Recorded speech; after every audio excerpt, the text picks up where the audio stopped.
안녕하세요. 수미래 한의원 이동훈 원장입니다. 여러분, 운동이 됐던 기구가 됐던 병원이라든지 다양한 루트로 체형 교정을 접하고 또 알아보고 계실 겁니다. 이 영상을 보고 계신 이유도 체형 교정에 관심이 있기 때문이라고 생각되는데요. 체형 교정에서 이 체형이라는 부분이 어디에서부터 어디까지인지 한번 생각해 보셨나요?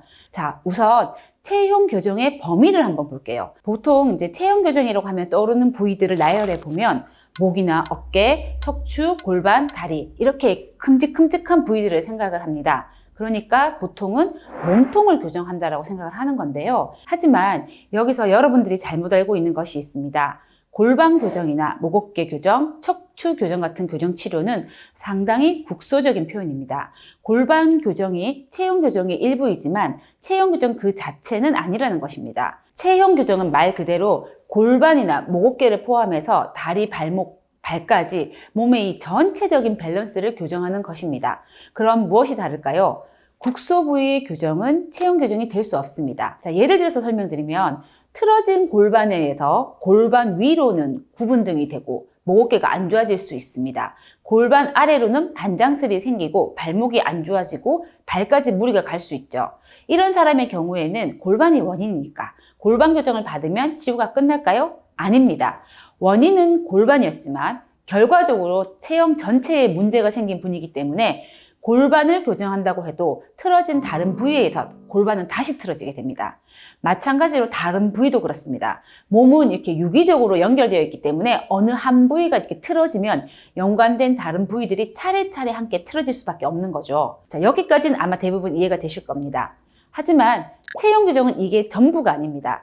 여러분이 놓치고 있는 두 가지가 있는데요. 얼굴과 발입니다. 첫 번째로 안면 비대칭도 체형과 관계가 있다는 것입니다. 아마 체형에 관심이 있던 분들이라면 목이 머리를 이렇게 받치고 있는 중심 역할을 한다는 것은 알고 계실 겁니다.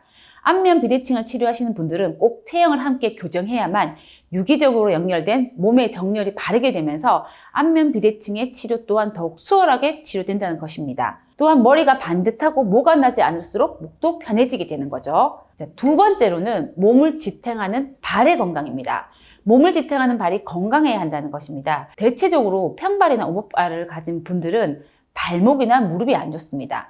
체형이 나빠지는 여러 경로들 중에 발, 발목, 무릎이 안 좋은 경우에는 대개 골반이나 척추 건강이 나쁘다는 것을 알 수 있습니다. 발의 형태가 변했기 때문에 걸음걸이나 운동 자세들도 바뀌게 되고 정상적인 발을 가지신 분들과는 활동에 있어서 차이가 있을 수밖에 없는 것입니다. 근육의 발달 상태도 다르게 되고 이런 부분들이 체형에 무리를 줄 수밖에 없는 거죠. 저희 한의원에서는 특히 이 발의 구조를 많이 생각하면서 치료하고 있습니다. 결론적으로는 체형 교정은 머리부터 몸, 발까지 전체적인 이 정렬을 맞춰야 하고요. 어느 한 부위에만 치료하는 것은 당장의 문제만을 해결할 뿐 체형에 남아있는 이 근본적인 문제들이 해결되지 않았기 때문에 앞으로 생길 문제들을 잠시 미뤄둔 것일 뿐입니다. 여러분이 기억하셔야 할 것은 체형은 하나의 이 유기적인 집합체이기 때문에 어느 하나를 치료하는 것이 아니라 전체적인 치료가 필요하다는 것을 꼭 기억하세요.